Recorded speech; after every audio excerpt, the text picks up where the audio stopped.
బహుళచికురభారం బద్ధపించావతంసం చపల చపల నేత్రం చారు బింబాదరోష్టం మధుర మృదులహాసం మందరోదారలీలం మృగయతి నయనం మే ముగ్ధవేషం మురారే.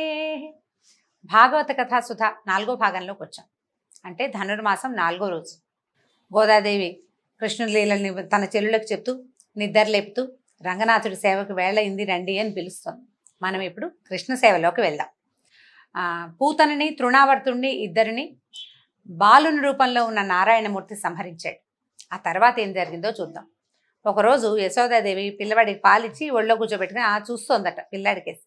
తల్లులు పిల్లల అందాన్ని అలా పరిశీలిస్తారు. నా పిల్లడి కళ్ళు అచ్చు నాలాంటివే, వీడి ముక్కు వాళ్ళ నాన్నది, ఆ మూతి నాయనమ్మదో మేనత్తో ఇలా ఆలోచిస్తూ పిల్లల్ని కన్ను ముక్కు జుట్టు సవరిస్తూ చూసుకుంటూ ఉంటే అని ఆవలించట చంటివాడు. ఈ నోరు తెరిచిన పిల్లాడికి ఆ లోపంలో నోట్లో ఆకాశము, నక్షత్రాలు, సూర్యుడు, చంద్రుడు, భూమి, సముద్రాలు, పర్వతాలు, నదులు, చరాచర సమస్త సృష్టి కనిపించిందట. ఆమె వణికిపోయింది. ఏమిటి పిల్లాడెంత, వాడి నోరెంత, అది ఏం కనపడుతుందో, ఆ కనపడేది ఏమిటో తెలియలేదు. కళ్ళు మూసుకుందట భయమేసి. భయపడుతూనే కళ్ళు తెరిచి చూస్తే ఏమీ లేదు. ఆవలించిన పిల్లాడు కళ్ళు మూసుకుని నిద్రపోతున్నాడు. ఈవిడ అనుకుంది ఒక్క క్షణంలో భగవంతుడి అనుగ్రహం ఆమె మీద ఉన్న విష్ణుమాయ తొలగిపోయింది. అబ్బే, ఆ తొలగిపోవటం వల్ల ఆవిడకి అది కనపడింది. ఎప్పుడైతే ఈ కంగారు పడిందో మళ్ళీ ఆమెని మాయలోకి లాగేశాడు భగవంతుడు.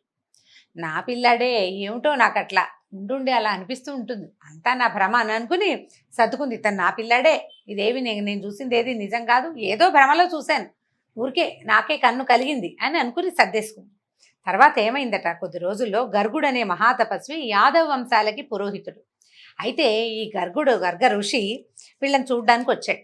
వచ్చేసరికల్లా ఈయన నందుడు పరమానంద భరితుడే ఆయన కూర్చోండి అని కూర్చోబెట్టుకున్నాడు. ఆయన చాలా పూజించాడు. భార్య పిల్లవాడు అందరితోటి ఆయన్ని సేవించాడు. రోహిణీదేవిని తీసుకొచ్చి మహర్షి, మీ వంటి వాళ్ళు మమ్మల్ని తరింపజేయడానికి మా ఇళ్ళకు వస్తారు, మీకు ఏ సేవ చేయమంటే అది చేస్తానన్నాడు. తర్వాత ఎలాగో మీరు వచ్చారు కాబట్టి మా యందు అపారమైన దయతోటి నా కుమారుడికి మా ఇంట్లోనే ఉంటున్నటువంటి వసుదేవుని కుమారుడు ఇద్దరికి నామకరణం చేసి ఆశీర్వదించండి అని అడిగాడు. ఈ గర్గుడు నవ్వాడట ఆయన. అయితే గర్గ సంహిత అని ఒక పుస్తకం ఉందండి, అందులో కూడా కృష్ణ గాథలు ఉన్నాయి. గర్గుల వారే రాసినవి కొన్ని కథలు. ఈసారి ఎప్పుడైనా వీలు వెంబడి చెప్పుకుందాం. అయితే ఈయన ఏమన్నాడంటే, నందా, నేను యాదవుల పురోహితుడని అందరికీ తెలుసు. నేను ఇక్కడికి వచ్చిన సంగతి నేను దాద్దామన్నా దాగదు. తర్వాత యాదవుల నివాసాలకి నేను ఎప్పుడు వెళ్తాను, అది నా కర్తవ్యం, ఏంటి వంశానికి పురోహితుడు కాబట్టి పెద్ద పట్టించుకోరు. కానీ ఇక్కడ నేను వేసే ప్రతి అడుగు, నేను చేసే ప్రతి పని కంసుడికి సమాచారం వెళ్తుంది. ఎవరెవరి ఇళ్లలో నేను ఎక్కువసేపు ఉన్నాను, ఎవరి పిల్లవాడిని నేను ఎంత పరిశీలించాను, ఎవరికి ఏ ధర్మకార్యాలు చెప్పాను అన్నీ తెలుస్తాయి. అప్పుడు అతను, ఎందుకంటే ఇతని తాలూకు గూఢచారులు అనేక రూపాలతో రాజ్యమంతా విస్తరించి ఉన్నారు. దేవకీదేవి 8వ గర్భంగా మగపిల్లాడే పుట్టాడని, ఆ పిల్లాడు ఎక్కడో రహస్యంగా పెరుగుతున్నాడని, అప్పుడు కనపడిన ఆడపిల్ల ఉందే అదేదో దైవ మాయ అని చాలామంది అనుకుంటున్నారు. ఏముంది, నలుగురు 4 రకాలుగా మాట్లాడుకుంటారు. ఆ మాటలు కంసుడి వరకు చేరాయి. వాడు నమ్ముతున్నాడు కూడా. అది దైవమాయ, పిల్లాన్ని ఎక్కడో దాచేశారు విష్ణువు, లేదా దేవతలే దాచేశారు, వాళ్ళు నా శత్రువులని భావిస్తున్నాడు. నేను ఇక్కడికి వచ్చి నలుగురితో పాటు నిన్ను పలకరించి వెళ్ళానని అనుకున్నాడు అనుకో, అది నీకు క్షేమం, నీ పిల్లలకి క్షేమం. అలా కాకుండా నేను పనిమా అలా మీ ఇంటికి వచ్చి మీ ఇంట్లో ఉన్న పిల్లలకి, నేను నీ పిల్లలకే పోని ఏదేదో జాతకర్మాలు చేశానన్నా అని ఆయన తెలిసిందో, ఆ దుర్మార్గుడు ఈ పిల్లల్ని బతకనివ్వడు. ఇప్పటికి చాలామంది పసిబాలురిని పొట్టన పెట్టుకున్నాడు. ఈ ఆలోచన మానేసేయమన్నాడు. అనేసరికల్లా ఈ నందుడు ఒప్పుకోలే. అయ్యా, ఎంత మాట, నేను ఎవ్వరికీ చెప్పను, అసలు బయటికి రానివ్వను, అట్టహాసంగా చెయ్యను. నీ అంతటి మహానుభావుడు మా పిల్లలకి పేరు పెట్టడమే మాకు గొప్ప నాయన, ఎవ్వరికీ చెప్పం, నేను నా భార్య అంతే. మూడో మనిషికి, మూడో కంటికి తెలియనివ్వం. ఇప్పుడు రోహిణీదేవి ఉంది కాబట్టి ఆవిడదే మూడో కన్ను, 4వ కన్ను ఇక లేనే లేదని బతిమలాడాడు. నేను స్వయంగా ఏర్పరచుకుంటాను, నా గోశాలలో, ఇంట్లో కూడా చెయ్యొద్దు, గోశాలలోకి వచ్చి పిల్లలకి పేర్లు పెట్టండి అని బతిమలాడాడు. సరే, ఆయన ఒప్పుకున్నాడు. నందుని గోశాలలో ఎవ్వరికీ తెలియకుండా రహస్యంగా శాస్త్రోక్త విధానంగానే నామకరణాది సంస్కారాలు చేసేశారట. పిల్లలకి పేర్లు పెట్టాలి, నామకరణానికి బోల్డంత మంత్రం అవన్నీ ఉంటాయి. పిల్లల్ని తేనె పెరుగు, పాలు పెరుగు తేనె కలిపి ఇస్తారు. ఏవో చిన్న చిన్న మంత్రాలు, పూజలు, విధానాలు నడుస్తాయి. అన్నీ ఆయన స్వయంగా చేశాడు. పేరు పెట్టే సమయానికి ఏం చెప్పాడంటే, ఆ బాలుడు ఎవరు, తను పేరు పెట్టబోతున్నటువంటి చంటివాడు ఎవరు అనేది ఆయనకి తెలుసు. ఆ రహస్యం నందుడికి చెప్పకుండా ఆయన భార్యకు అసలు అర్థం కాకుండా నిజమే చెప్పాడు. ఆయన ఏం చెప్పాడు? బాలుళ్ళకి పేరు, రోహిణీపుత్రుడు తన మంచి గుణాలతో మిత్రులందరికీ ఆనందాన్ని కలిగిస్తాడు, అందుకని ఇతన్ని రాముడు అందాం. ఇతనికి మానవాతీతమైన బలం ఉంది, ఎందుకంటే 1000 పడగల ఆదిశేషువే అతని రూపంలో జన్మించాడు. ఎంత బలం, భూభారం వహించగలిగిన వాడు. అంచేత ఇతను బలుడని బలరాముడని చెప్పబడతాడు. ఇతను సంకర్షణుడు, అంటే దేవకిదేవి గర్భం నుంచి ఈమె గర్భంలోకి ప్రవేశపెట్టబడ్డాడు కాబట్టి సంకర్షణుడని. అదే కాకుండా ఇతను యాదవులలో ఐకమత్యాన్ని కలిగిస్తాడు, ఎందుకంటే కంసుని భయంతో యాదవులందరూ తలా ఒక దారి పట్టారు, వాళ్ళందరినీ మళ్ళీ ఒక దారికి లాక్కొచ్చాడనమాట. సంకర్షణుడు అంటే ఆకర్షించేవాడు, దగ్గరికి లాగేవాడు అని. కాబట్టి ఈ రకంగా ఈ పిల్లవాడికి సంకర్షణుడని నామధేయం బాగుంటుంది నాయన అని చెప్పాడు. ఇక నీ కొడుకు ఉన్నాడే, నల్లగా ఉన్నాడు కదా, అందుకని ఇతను కృష్ణుడు అనే పేరుతో ప్రసిద్ధుడవుతాడు. అయితే పూర్వజన్మలో వసుదేవునికి ఇతను పుత్రుడై పుట్టాడు. పూర్వజన్మల్లో వసుదేవుడు ఈ రూపంలో లేడు, ఏదో రూపంలో ఉన్నాడు. ఈ పిల్లవాడు కూడా దానికి తగిన రూపంలోనే అక్కడ జన్మించాడు. ఈ రహస్యం తెలిసిన వాళ్ళు ఇతన్ని వాసుదేవుడు అని పిలుస్తారు. పూర్వజన్మలో వసుదేవుని కుమారుడు, ఇప్పుడు అతని మిత్రుడైన నీ దగ్గర పెరుగుతున్నాడు అని చెప్పి ఈ కుమారుడున్నాడే ఇతను ఉత్తమ గుణాలలోనూ, శోభలోనూ, సంపదలోనూ, కీర్తిలోనూ శ్రీమన్నారాయణుడితోటి సమానుడవుతాడు. ఇతడు మీ గోకులాన్ని అనేక ఆపదల నుంచి కాపాడతాడు, అనేక అద్భుతమైన కార్యక్రమాలు చేయబోతున్నాడు నాయన. ఇతని గుణాలని బట్టి, ఇతను చేయబోయే అతిమానుషమైన చేష్టితాలని బట్టి యోగులు, ఋషులు అనేక పేర్లతో పిలుస్తారు. ఇతనికి ఒక్క పేరు కాదు, నేను పెట్టేది ఒక పేరే, ఇతనికి ఒక్క పేరుతో ఉండడు, అవే సహస్రనామాలు అవుతాయి. ఏమరపాటు లేకుండా పిల్లాన్ని కాపాడుకోమని చెప్పి ఎవ్వరికి తెలియకుండా ఈ పిల్లలిద్దరికీ రాముడని కృష్ణుడని నామకరణం చేసి గర్గుడు వెళ్ళిపోయాడు. ఎవరికీ తెలీదు, నందవ్రజంలో కూడా ఎవరికీ తెలీదు. నాన్న, పెద్దమ్మ, అమ్మ పిలుస్తుంటే ఆ పేరుతో అందరూ పిలవడం మొదలెట్టారు. వాళ్లే పెట్టుకున్నారు పేరు అనుకున్నారు. గర్గుడు వచ్చి నామకరణం చేసే సంగతి బయటికి రానివ్వలేదు. ఇక నామకరణం జరిగింది. పిల్లలు చేతులతోటి మోకాళ్ళతోటి పాకటం మొదలుపెట్టారు. తల్లులు చక్కగా స్నానాలు చేయించి చంద్రం గిందరం రాసి బాగా చేస్తే పౌడర్లు రాసి కూర్చోబెడితే ఇద్దరు పోయి బురదలోకి వెళ్ళి దుమ్ములో ఆడుకుంటూ ఆనందించేవాళ్ళు. పిల్లలకి మట్టి అంటే మహా ఇష్టం. అందులో రాముడు కృష్ణుడు కూడా దానికి ఏమీ ఇది కాదనమాట. అక్కడ వాళ్ళ ఏం తగ్గరు, వాళ్ళు కూడా అందులోనే ఉంటారు. పాక్కుంటూ పక్క ఇళ్ళ వైపుకి వెళ్ళటం. కొంచెం నడకొచ్చాక ఈ కాళ్ళకి మువ్వలు, పట్టీలున్న గజ్జలు అవి కడితే మొలనూలు, వాటితోటి చిన్న చిన్నగా గల్లు గల్లు మన సందడి చేసుకుంటూ పక్క వాళ్ళ ఇళ్లల్లోకి, పొరుగు ఇళ్ల వరకు వెళ్ళేవాళ్ళు. పాకుతూ ఉండేవాళ్ళు. పాకి వెళ్ళటం, ఒక అడుగు 2 అడుగులు వేయటం. పాకటం స్పీడ్గా వస్తుంది, నడక నిదానంగా వస్తుంది కదా. ఈ కొత్త వాళ్ళు ఎవరైనా కనపడంగానే భయపడినట్టుగా తలంటే బాల్య చేష్టలే. ఈ దేవతాంశతోటి పుట్టిన వాళ్ళనే భావం కలిగించే వాళ్లే కాదు. పిల్లవాడు బహుసుందరమైన వాడు, ఒకడు తెల్లనివాడు, ఒకడు నల్లనివాడు. పాకటము, పరిగెత్తటము, నడవటము, ఎవరినైనా కొత్త వాళ్ళని చూడగానే బెంగగా మొహం పెట్టి అమ్మ కోసం వెతుక్కోవటము, దాంతో తల్లులకి పరమానందంగా ఉంటుంది. ఎవరైనా వచ్చినప్పుడు వాళ్ళ దగ్గరికి వెళ్ళకుండా తల్లి దగ్గరికి వస్తే తల్లికి ఎంత పొసెసివ్నెస్ అనమాట, మహాద్భుతమైన ఆనందం కలుగుతుంది. కొత్త వాళ్ళ దగ్గరికి మా పిల్లాడు వెళ్ళడని వాళ్ళ పిల్లాడిని వాళ్ళే ఎత్తుకుంటారు, మోయడం కష్టమైనా సరే. ఇలాంటి ప్రతి చిన్న ఆనందాన్ని ఆ తల్లులకి సమకూర్చారు దేవదేవులు ఇద్దరూ కలిసి. అక్కడి నుంచి కాస్త నడక బాగా వచ్చాక ఇక అల్లరి ప్రారంభం. ఈ లేగదూడలు దొరికితే వాటి తోకలు పుచ్చుకుని వాటి వెనకాల పరిగెత్తడం. అక్కడి నుంచి ఈ వయసున్న పిల్లలే 5-6 వచ్చేవాళ్ళు చుట్టుపక్కల. ఏ ఇంట్లో అయినా ఇల్లాలు పనిలో ఉంటే ఎవరిల్లైనా ఒకటే, ఇంట్లోకి వెళ్ళిపోవటం, పెరుగు వెన్న దాచే కుండల్లోకి చేతులు పెట్టడం, చిన్న చిటిపుట్టి చేతులతోటి వెన్న తీసుకుని తినటం, తిన్నంత తిని బయట కోతులు తిరుగుతుంటే వాటికి కూడా పెడుతుండేవంట. ఈ గోప స్త్రీలు, బాబు పిల్లాడు ఎంతసేపు అల్లరి, వాళ్ళని వీళ్ళని ఈ గుంపునంతా వేసుకుని ఇంట్లోకి వస్తున్నాడు, రాజుగారి అబ్బాయి గట్టిగా ఏమీ అనడానికి వీల్లేదు. అందుకని ఏం చేసేవాళ్ళు, వీళ్ళు కింద పెట్టడం అనేది ఉట్లో పెట్టేవాళ్ళు. ఉట్టులో పెడితే ఓ చిన్న పీటో రోలో మోసుకొచ్చి దాని మీద పెట్టైనా కుండలు అందుకునేవాళ్ళు. వాళ్ళ ఇంట్లో పీట రోలు లేదనుకోండి, ఒక కుర్రాన్ని నుంచోబెట్టి వాడి భుజాల మీదకి ఎక్కి వాడి భుజం మీద నుంచి అయినా వెన అందుకునే ప్రయత్నం చేసేవాళ్ళు. ఇక ఎంత అల్లరో, ఎంత కాపు కాసి పట్టుకున్న భువనమోహనమైన నవ్వటం, కొంటెగా కళ్ళార్పటం. ఆ నవ్వుకి వాళ్ళు లొంగిపోయి, ఇలా ఏమంటాం, చిన్నపిల్లాడు లేక పుట్టిన రాచవారి బిడ్డ, దాంతో వదిలిపెట్టేసేవాళ్ళు. ఒకవేళ ఏదైనా గట్టిగా వీళ్ళు చెప్పబోయారా, ఏడుపు మూతి పెట్టుకుంటాడు, వాళ్ళ అమ్మదే ఒళ్ళో చేరిపోతాడు.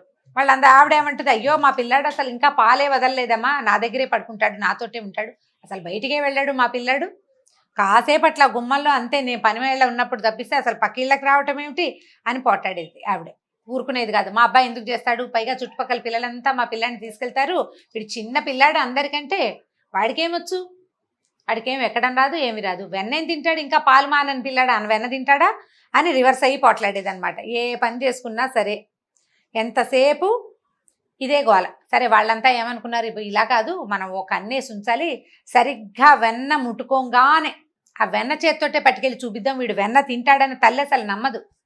తల్లిపాలు మానని వాడు వెన్న ఎందుకు తింటాడు, వెన్నకి మజ్జిగ రుచి ఉంటుంది. పాల రుచి అలవాటు ఉన్న పిల్లాడు మజ్జిగ ఎందుకు తింటాడు, మజ్జిగ రుచితో ఉన్న వెన్నని అని ఆవిడ ఒప్పుకునేది కాదు. ఇక ఏమరపాటు లేకుండా బాగా కాపలా కాసారు. ఓ రోజు పట్టుకునేసరికల్లా వాళ్ళ ఇంటికి వెళ్తే ప్రతి ఇంట్లోనూ ఓ కృష్ణుడు పట్టుబడ్డాట. ఒక ఆవిడ దొరికాడు మాకని ఆవిడ పక్కింటి ఆవిడ ఇద్దరు కలిసి వాళ్ళ ఇంట్లో కృష్ణుడిని పట్టుకున్నారు. ఈ పట్టుకున్న కృష్ణుడిని యశోద దగ్గరికి తీసుకెళ్తోంది ఆవిడ. మా ఇంట్లో దొరికాడు మీ పిల్లాడని. తీరా చూస్తే పక్కింట్లోంచి ఓ కృష్ణుడు, ఆ పక్కింట్లోంచి ఇంకో కృష్ణుడు, ఇట్లా ఇంటికి ఒక్కొక్క కృష్ణుడు చొప్పున రావడం మొదలుపెట్టాడు. దాంతో ఇదేమి వింత అంటే తమ చేతుల్లో ఉన్న కృష్ణుడు కూడా అంతలోనే మాయమైపోయాడు. అంతా సర్వం విష్ణుమాయే. వీళ్ళంతా యశోదాదేవి గుమ్మం దగ్గరికి వెళ్తే ఏమిటమ్మా పొద్దున్నే పనిమాలే వచ్చారు అంటుంది ఆవిడ. చూపించడానికి చేతిలో పిల్లాడేడి, విష్ణుమాయకి లొంగిపోయారనమాట వీళ్ళు. తర్వాత ఇలా జరుగుతూ ఉండేది ప్రతి వాళ్ళకి. ఆ పిల్లవాడు మన ఇంటికి రావాలనే ఉండేది. వాడిని ఎంత భరించలేరో అంత కావాలి, ఎంత భరించలేరో అంత చూడకుండా ఉండలేని స్థితిలోకి వచ్చేసింది. మొత్తంగా నందవ్రజం అంతా ప్రతి ఇంట్లోనూ కృష్ణుడు కంట పడకపోతే తోచని క్షణాలు వచ్చేసినాయి వాళ్ళకి. ఏమయ్యాడు, ఫలానా చోట ఉన్నాడు అంటే సిమితం, వాడు ఎక్కడున్నాడో తెలియలేదా అంటే భయం అనమాట. పిల్లాడు ఏమైపోయాడని అందరూ తల్లితో పాటు మిగిలిన ఇలా అమ్మలు కూడా వెతుక్కుంటూ పోయేవాళ్ళు కృష్ణుడి కోసం. అయితే ఒకసారి ఏమైందట, గోపబాలురంతా ఆడుకుంటున్నారు. బలరాముడు మళ్ళీ కొందరు వచ్చి పరిగెత్తుకుంటూ వచ్చి అమ్మ ఇంకేముంది కృష్ణుడు మన్ని తినేస్తున్నాడు, గుప్పెళ్ళు ఎత్తి నోట్లో పోసుకుంటాడమ్మా మట్టి అన్న అనేసరికల్లా గభాలను పరిగెత్తుకుంటూ వెళ్ళింది ఆవిడ. పరిగెత్తుకు వెళ్ళటం ఏమిటి, టక్కిని చేయి పట్టుకుంది. భయంగా చూశాడు. ఏమిటి నువ్వు మట్టు తింటున్నావా అని కేకలేసింది. కేకలేసరికల్లా నేనెందుకు తింటాను మట్టి, అయినా నేనేమిటి, ఈ బ్రహ్మాండం అంతా నాలోనే ఉందని మనకు చెప్తున్నాడు అనమాట. నా మాట నమ్మకపోతే ఎదురుకుండా ఇప్పుడు వాళ్ళు అబద్ధం చెప్తున్నారు, ఆడుకుంటుంటే ఓర్చుకోలేక అన్నయ్య అందరూ అబద్ధం చెప్తున్నారు, నా నోరు చూడు కావాలంటే నువ్వని చెప్పేసి నోరు తెరిచి చూపించాడు. నోట్లో చూడొద్దు, నోట్లో ఏముందో, పిల్లల నోట్లో ఏదైనా పెట్టుకుంటే నోరు తెరిచి చూపించారు. నోరు తెరువంటే ఇక ససేమిరా నోట్లో ఉన్నది మింగేసేదాకా మన కంటికే కనపడదు. ఈయన మాత్రం నోరు తెరిచి వాళ్ళ అమ్మకి చూపించబోయాడు. ఈ నోరు తెరిచేసరికల్లా ఎట్లా ఉంది, నోటిలో ఆకాశము, నక్షత్ర మండలము, చంద్రుడు, దిక్కులు, ఇంద్రాది దేవతలు, బ్రహ్మ, తత్వరజస్తమో గుణాలు, పంచ తన్మాత్రలు, భూగోళాన్ని, దాని చుట్టూతా ఉండే వాయుగోళం, 14 లోకాలు సముద్రాలతో సహా నోట్లో కనపడుతోంది. ఆవిడ నిర్ఘాంతపోయింది. పైగా ఆ చూస్తున్న ఆవిడకి తన నందవ్రజము, గోకులము, అందులో ఉన్న గోపస్త్రీలు, గోవులు, గోపాలురు అందరూ, ఆఖరికి బలరాముడు తను కూడా ఆ నోట్లోనే కనపడుతున్నారు. ఆ నోరు తెచ్చుకుని చూస్తూ ఉండిపోయింది. క్షణంలో ఆవిడకి ఏమైంది, కలయో వైష్ణవమాయో అంటారు పోతన గారు. ఇదేమిటి, వీడు నోరెంత, చంటి పిల్లవాడు 4-5 ఏళ్లవాడు, వాడి ముఖం ఎంత, అందులో నోరెంత, ఆ నోట్లో ఈ అజాండమంతా కనిపించడం ఏంటి, ప్రపంచమంతా అని నిర్ఘాంతపోయింది. అసలు నేను యశోదాదేవిని కానా, వీడు నా కొడుకు కాదా, ఏమిటి ఇదేని ఎంత అయిపోయిందో. కలయో వైష్ణవమాయ ఉంది, ఇదేమిటి. ఆవిడికి విష్ణుమాయ మీద అవగాహన ఉంది కొంత. ఈ కనపడుతున్న బ్రహ్మాండాన్ని దాన్ని నిశ్చయించలేకపోయిందనమాట. ఒక్క క్షణం ఆవిడికి బుద్ధికి తెలిసిపోయిందనమాట. ఈ ఏదైనా సరే విశ్వాత్మకుడైన శ్రీహరి యొక్క విశ్వరూపాన్ని స్పష్టంగా తెలుసుకోగలిగాను. ఈ పిల్లాడికి ఏదైనా జన్మతోటే యోగసిద్ధి ఉండుండొచ్చు. వాడు పాలు దాగి ఒక రాక్షసుని చంపేశాడు, కాలుతో తన్ని ఒక బండిని పడగొట్టాడు, గాలితో పైకి వెళ్ళి గాలితోటి కిందకు వచ్చేసాడు. అంటే ఈ పిల్లవాడి యోగ సిద్ధి ఉంది, వీడే విష్ణువేమోనని అనిపించటం లేదు ఇంకా ఆవిడికి. కానీ విశ్వాత్మని తను చూడగలిగానని మాత్రం అర్థమైంది. ఈ పిల్లాడు నా పుత్రుడని, వీడు నా నందుడు నా భర్తని, గోకులానికి ప్రభువని, నేను రాణిని, నేను ఎంతో భ్రమలో ఉన్నాను, కానీ ఈ ప్రపంచమంతా పరమాత్మేనని, అదంతా ఆయిందేనని నేను తెలుసుకోలేకపోయానే అని ఆవిడ అసలు ఒక్క క్షణం ఆమెకేమీ అర్థం కాలేదు. ఎంత అత్యద్భుతమైన పద్యం రాశారో, మామూలు పద్యం కాదండి. అసలు ఆ పద్యం చదువుతున్నప్పుడల్లా ఎంత ఎక్సైటింగ్గా ఉంటుందంటే రోమాంచితంగా ఉంటుంది. విందాం చూడండి. కలయో వైష్ణవమాయయో ఇతర సంకల్పార్థమో సత్యమో తలపన్ నేరకయున్నదాననో యశోదాదేవిగానో పరస్థలమో బాలకుడెంత ఈతని ముఖస్థంవై అజాండంబు ప్రజ్వలమైయుండుటకేమి హేతువు మహాశ్చర్యంబు చింతింపగన్ అని ఆశ్చర్యపోతుంది. ఏమిటిది అని ఆశ్చర్యపోయి క్షణంలో ఆమెకి పరమార్థ జ్ఞానం కలిగించేశాడు తల్లికి. అంతవరకు పరమాత్మ అనుకుని ఎవరికి దండం పెట్టిందో ఒక్క క్షణంలో కన్ను మలిపేసరికల్లా తన పసిపిల్లవాడు ఆవిడ కనపడ్డాడు. ఈ బుద్ధి తెలిసిపోయింది ఆవిడికి.